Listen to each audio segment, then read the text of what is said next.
In a far stretch of the spiral where trade lanes glowed like woven ribbons,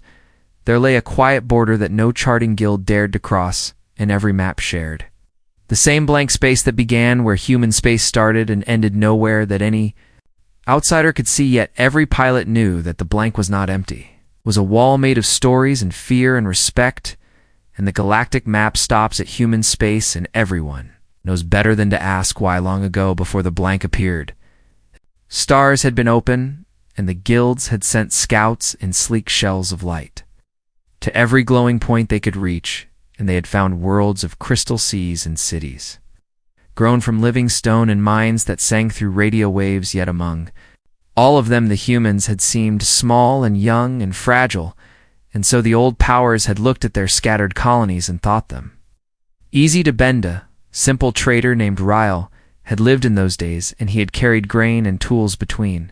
human worlds, and he had watched as ships from far empires drifted into orbit with smiles and contracts that hid chains, and he had heard human leaders speak with calm voices while quietly moving fleets behind the scenes. The turning point came when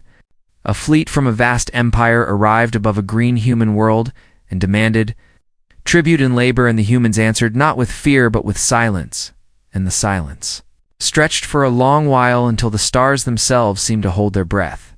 And then the human sky filled with vessels that no outsider had ever seen, built in hidden yards and powered by engines that warped space in ways the guilds could not explain. Those vessels did not fire first. They spoke, and their words were simple: that the humans would not be owned, and that any who tried would be turned back. And the empire laughed and fired, and the sky broke into light and shadow, and when it ended, the empire fleet was gone, not destroyed, but folded into some pocket beyond known space. After that the blank began to grow, and the guilds marked it with cautious lines and warnings, and soon no one who was not human was allowed past a certain point, and no one who crossed it ever returned to speak of what lay within centuries past, and the blank remained, and the rest of the galaxy learned to trade around it and tell stories of what might lie beyond. And the stories grew into legends, and the legends into a quiet rule that no one should test the humans. Yet curiosity never truly died, and a young navigator named Ivo from a water world far from the blank felt a pull toward that forbidden edge. And he joined a survey crew that promised to skim the border and map new lanes without crossing the line. The crew flew a sturdy vessel with a calm captain named Oren, and a sharp-eyed engineer named Leo, and a quiet historian named Mara, and together they approached the shimmering boundary where human space began, and where every sensor seemed to falter as if the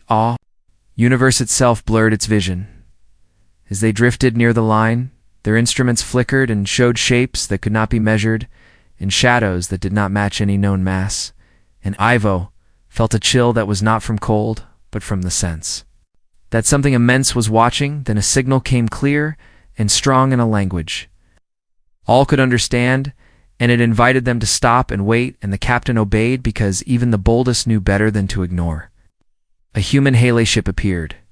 not by flying in, but by unfolding from the dark a smooth form that reflected starlight like polished stone, and from it came a voice that was calm and curious, asking who they were and why they lingered at the Edgerin, spoke with respect, and explained their mission, and the voice listened, and then asked a question that surprised them. What did the rest of the galaxy believe about humans? Mara answered with honesty, saying that many believed humans to be fierce and secretive, and perhaps dangerous. And the voice replied that danger was only a shadow of purpose, and that humans had chosen to guard something precious. Sivo could not hold back his wonder and asked what that precious thing might be, and the voice paused as if weighing the value of an answer, and then said it was the freedom to grow without being shaped by those who thought they knew better. Though ship then offered a glimpse not of human worlds, but of memories, and the crew saw images of early human colonies struggling against harsh suns and alien plagues, and they saw humans learning and adapting and building with stubborn hope. They saw the moment when the empires came and the humans chose unity over fear, and they saw the birth of the hidden fleets and the creation of the blank, not as a wall, but as a veil. The voice explained that beyond the veil lay not only human worlds but also countless young species that humans had taken under their wing to protect from the same fate that had almost claimed them. And the blank hid a growing garden of cultures allowed to find their own path. Soren felt a weight lift as he realized the blank was not a threat but a promise, and he asked why no one was told, and the voice said that secrecy was the price of safety. In a galaxy that too often took before it understood, the ship then gently urged them to leave and to carry with them not maps but respect. And as it folded back into the dark, the boundaries shimmered once more, like a calm sea the crew returned to. Known space changed by what they had seen, and though they could not share the truth in full, they began to tell stories of human kindness and quiet strength, and slowly the fear that once clung to the blank softened into all, years later, traders and explorers would still avoid the edge,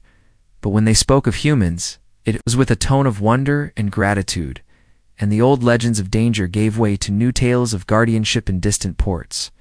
Children would play games where they pretended to be human scouts watching over young worlds, and elders would smile, knowing that the real humans did just that beyond the unseen veil. The old trader would hear these stories in his final years and nod with a gentle pride, remembering the first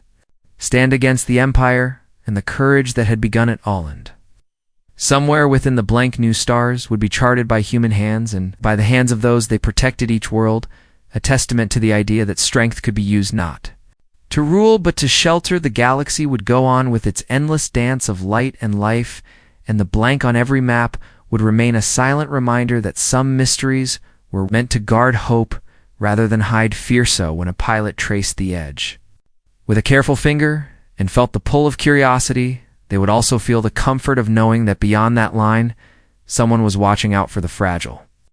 spark of life everywhere. Thus the story of human space would be told not with loud